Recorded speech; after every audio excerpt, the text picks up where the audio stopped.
Good afternoon, everyone. Hey guys, this is Bruce Marshall with Simpler Trading doing the nightly market update for Wednesday, March the 29th. So happy Wednesday, happy hump day.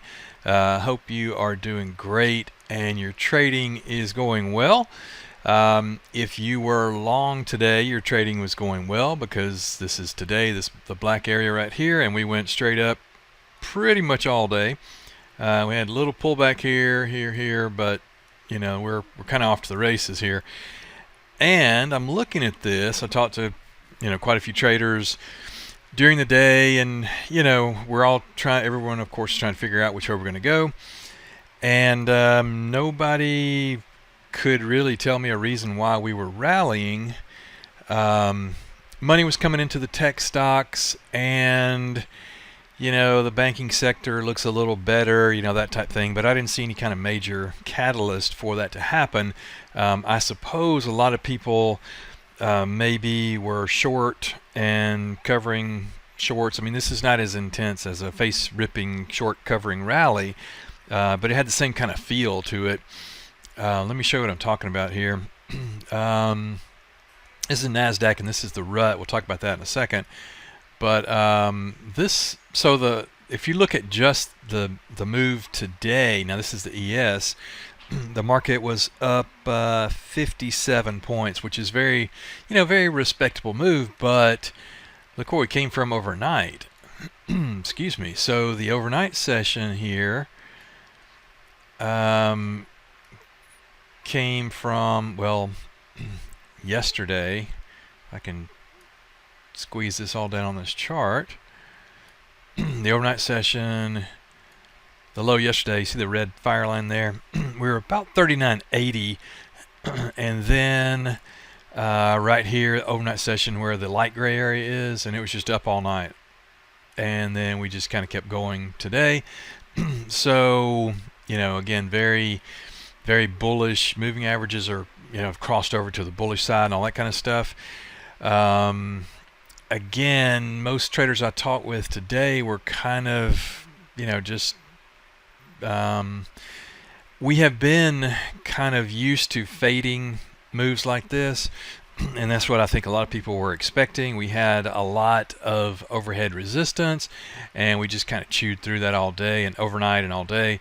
I mean, these levels here, we should have failed at, there. We kind of stopped here momentarily. Snow line there, we stopped there at that snow line. We went right through that one. We did stop here at the tree line. The green line's the tree line. So, based on fib levels and voodoo lines, which are based on Elliott wave, a lot of these levels we should not have gotten through. So that tells me that was probably more short covering, than people just buying, I suppose. Now, it was mostly driven by the tech sector, a lot of strong names there. But let's take this and go back out and look at, the last. I'm going to switch these over to my little bit longer time frame voodoo lines here. Hold on just a second.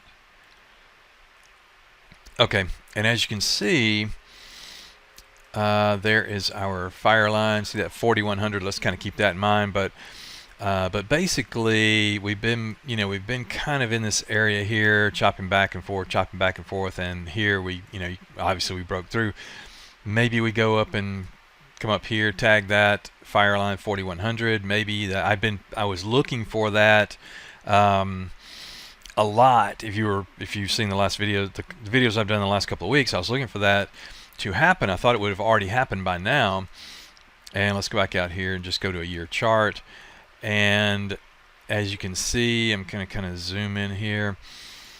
As you can see, the level, kind of where we are here, before we get to the fire line there is, the 40-50-ish kind of level. Now that's ES, with the fire line there at 4100, and then a stretch goal up there to 4200. Now I've had a couple of trades at 4200, 4100 over the last couple of weeks, and some worked and some didn't. Depends if you scalp them or not.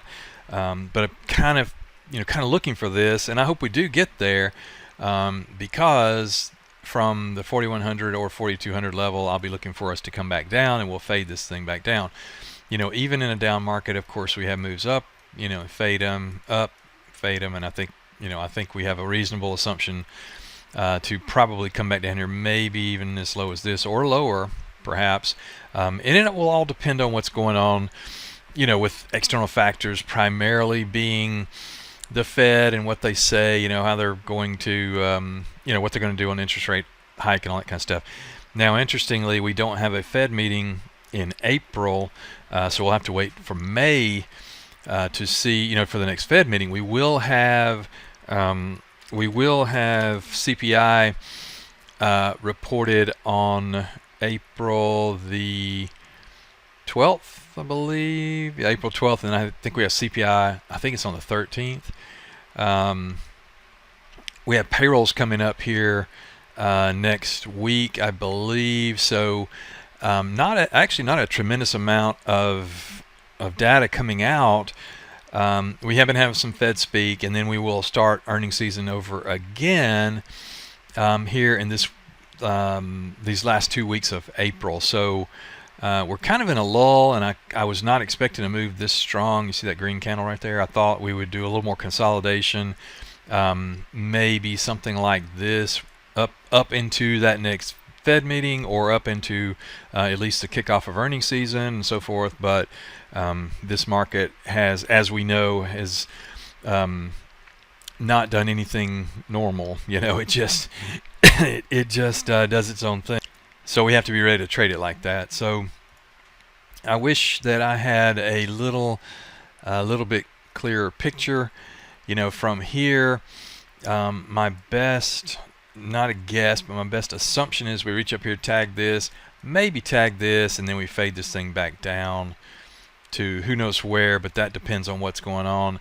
And I'm talking about over the next couple of months, based on what happens with this earnings cycle, this earnings quarter, earnings season this quarter, and based on what happens with the Fed, and based on what happens in between with the banking sector. Is it really getting better or not? And and then we sprinkle in other various unknown things that could pop up at any point in time. So as always, just be nimble, be careful out there. I wish I had a trade to give you guys, but I've kind of been on both sides of this market. I've been long and short, and have been right and wrong, I guess, on both sides, because it's really hard to stay on one side for very long. Just again, just like we saw this. I'll show you real quick. Let's do a 5-day chart. As soon as this looks very bullish, right? We're going to break out. We're going to go up here, right? Chop, chop, chop, chop. No. Oh, this looks great. We're going to break out here. No. Who knows? Straight up, straight down. Straight up, straight down. Yeah, straight up, straight down. So don't read too much into this. Even if we continue, I'm not thinking we're going to get too much more out of that. So we'll see.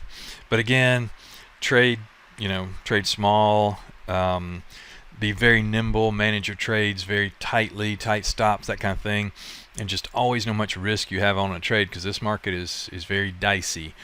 So with that, let me wind it up. If you want to jump in or come into the trading rooms we have at Simpler Trading, we would love to have you in there, in the main room or in the bias room that I run. Either one, I'm in both rooms, and we're always looking at trades and looking for new trade opportunities.